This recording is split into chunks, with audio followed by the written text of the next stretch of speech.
परम पूज्य युवराज स्वामी दिव्यांशाचार्य जी महाराज के पावन सानिध्य को प्राप्त करने के लिए महाराज श्री को फॉलो करें यूट्यूब चैनल स्वामी दिव्यांशाचार्य जी।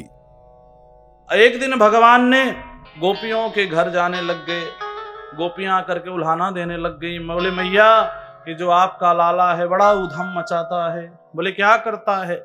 बोले वत्सन मुंचन क्वचिद शमये क्रोश जातां सहासः स्तेयं स्वाद्वत्यथदधिपयः कल्पितैस्तेय योगैः मर्कान् भोक्षन् विभजति सचेन्नाति भाण्डं भिनत्ति द्रव्यालाभेश गृहकुपितो यत्युपाक्रोश्यतो कान्। मैया वत्सान मुंचन क्वचिद समये, ये जो है हमारे बछड़ों को छोड़ देता है, खोल देता है गौशाले से। बोले अरे तू दूध दुहने जाती होगी तो उस समय तो बछड़े को तो छोड़ना ही पड़ता है। तो हमारा बालक तो बछड़ा छोड़ करके तुम्हारा उपकार करता है, तुम्हारा काम करता है, तुम उसकी बुराई कर रही हो, उल्हाना दे रही हो।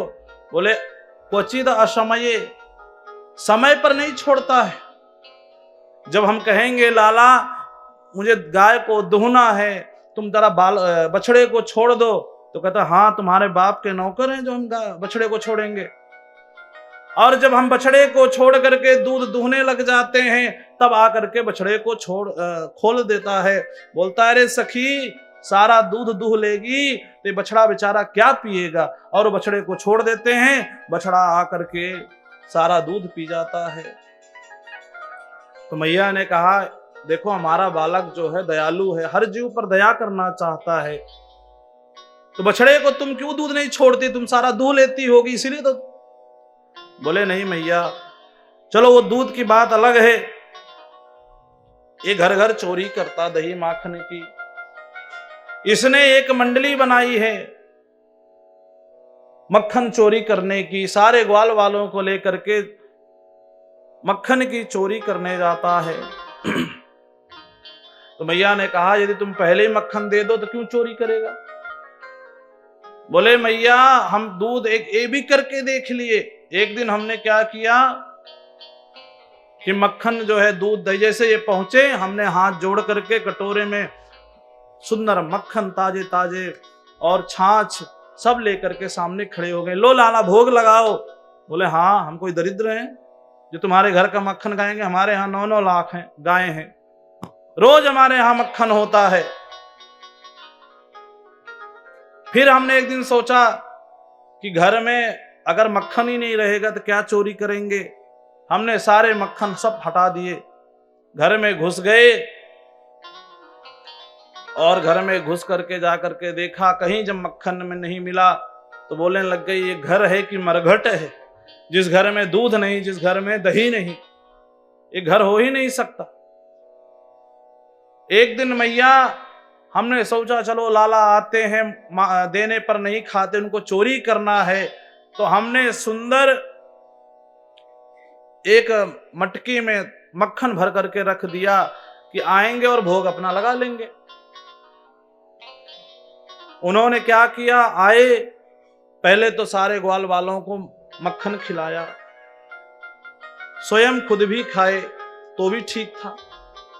पता नहीं कौन सी आवाज निकाली, वृंदावन के पूरे ब्रज के जितने बंदर थे सब इकट्ठा हो गए और बंदरों के आगे मक्खन डालना चालू कर दिए। मरकान भोक्षण, बंदरों को खिलाने लग गए। अब बंदर तो बंदर, कुछ खाएं कुछ फेंकें। बोले अरे राम राम, ये मक्खन ही खराब है। जो मक्खन बंदर ना खाए वो इंसान कैसे खा सकता है। और लगता है ये मटकी बहुत दिनों की हो गई, ये मटकी सड़ गई है। बताओ राम राम, कैसी कंजूस सखी है, अपने सास के भी सास के जमाने की मटकी को धर रखी है। अब जब ये मटकी ही नहीं रहेगी तो दोबारा इसमें थोड़ी रखेगी। और मैया वो हमारे ददिया सास के जमाने की मटकी को उठा के पटक दिया, फोड़ दिया।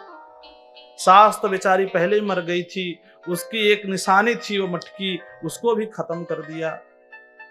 मैया ने कहा देखो हम ऐसा नहीं मानेंगे, प्रमाण के साथ में लाओ कि हमारा लाला चोरी करने जाता है।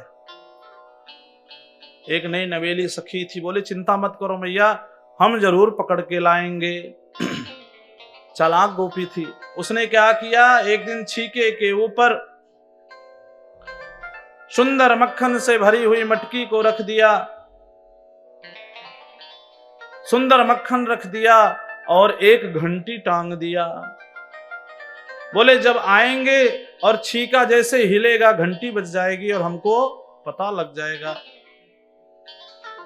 रात में भगवान पहुंचे मक्खन चुराने के लिए, देखा छीके पर बहुत बड़ा घड़ा रखा है, मक्खन रखा है, लेकिन नीचे बहुत बड़ी घंटी बधी हुई है। भगवान ने घंटी से कहा देखो हम मक्खन चोरी करेंगे, तुम्हें बजना नहीं है। घंटी ने कहा ठीक है प्रभु, नहीं बजेंगे।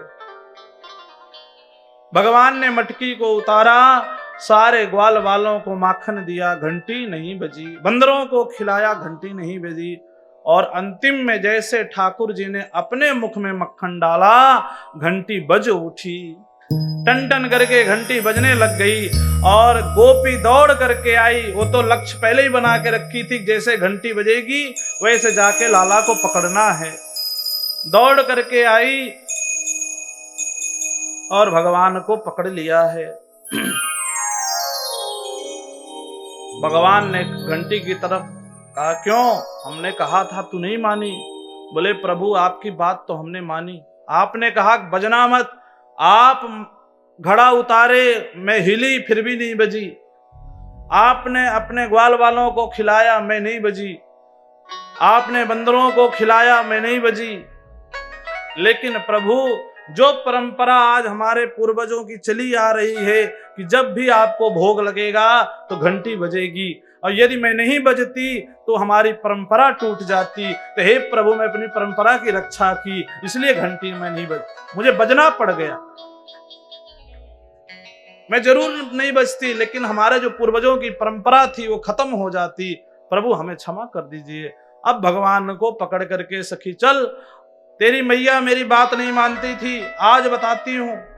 अब इतना लंबा घूंघट करके भगवान को पकड़ करके ले करके नंद भवन की तरफ चलने लग गई। पीछे पीछे ग्वालवाल, अरे सखी तो कितनी निर्दयी है, लाला को पिटवाएगी, कहां लेकर के जा रही है। मैया ने बार बार ग्वालवाल सब समझा रहे हैं मत जा मत जा, ले जा। कुछ दूर चलने के बाद भगवान ने कहा सखी एक ही हाथ तू पकड़ रखी है, दर्द होने लग गया है, एक काम कर दूसरा हाथ पकड़ ले।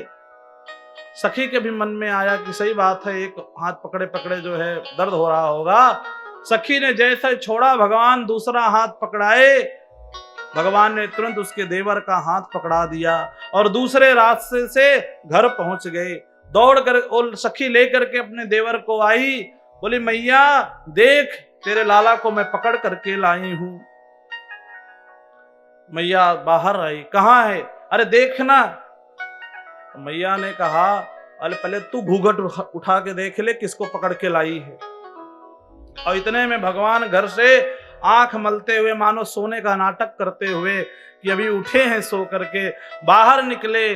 और जब उस सखी ने अपना घूंघट उठा करके देखा, देवर को देखा, तो भगवान ने कहा मैया देख रही है, मक्खन खाए इसके देवर, मक्खन खाए इसके खसम, और नाम लगाए हमारा। यही सब ब्रजवासी सब बावरे हो गए हैं। मैया ने भी खूब डांट लगाई। गोपी ने कहा लाला चिंता मत करो, कभी तो पकड़ाओगे, आज नहीं तो कल, कल नहीं तो परसों। एक दिन एक सखी आकर के बोली मैया ये आपका लाला तो आज एकदम हद पार कर दिया। बोले क्या किया? बोले हमने क्या सारे माखन वाखन छुपा दिए थे, कुछ नहीं था घर में। एक कमरे में हम और हमारे पतिदेव शयन कर रहे थे, दूसरे कमरे में हमारी बिटिया थी छोटी, वो शयन कर रही थी। ये आए, जब इनको मक्खन नहीं मिला तो घूमते घूमते हमारे कमरे में गए। हमारे पतिदेव की थोड़ी बड़ी बड़ी दाढ़ी थी और उनकी दाढ़ी को हमारी चोटी से बांध दिया और हमारी बिटिया के कमरे में गए, उसकी कुछ लंबी लंबी चुटिया थी, उसको उस खाट की पटिया में बांध दिया और कान में बड़े जोर से बोले हौवा। और जैसे हौवा बोले हमारी बिटिया डर गई और जैसे उठना चाहा तो चोटी पटिये में बंधी थी, उठ ना पाई, तो उसको लगा कि हौवा पकड़ लिया हमको। अब वो जोर जोर से हौवा हौवा करके चिल्लाने लगी और हम पति पत्नी जैसे उठ के भागना चाहे और मैं इतनी जोर से भगी कि पतिदेव की दाढ़ी हमारी चोटी में आ गई। मैया ऐसे ऐसे काम ये बालक आपका करता है। मैया ने कहा क्यों लाला है तो ऐसे करता है? अरे माखन की चोरी छोड़ दें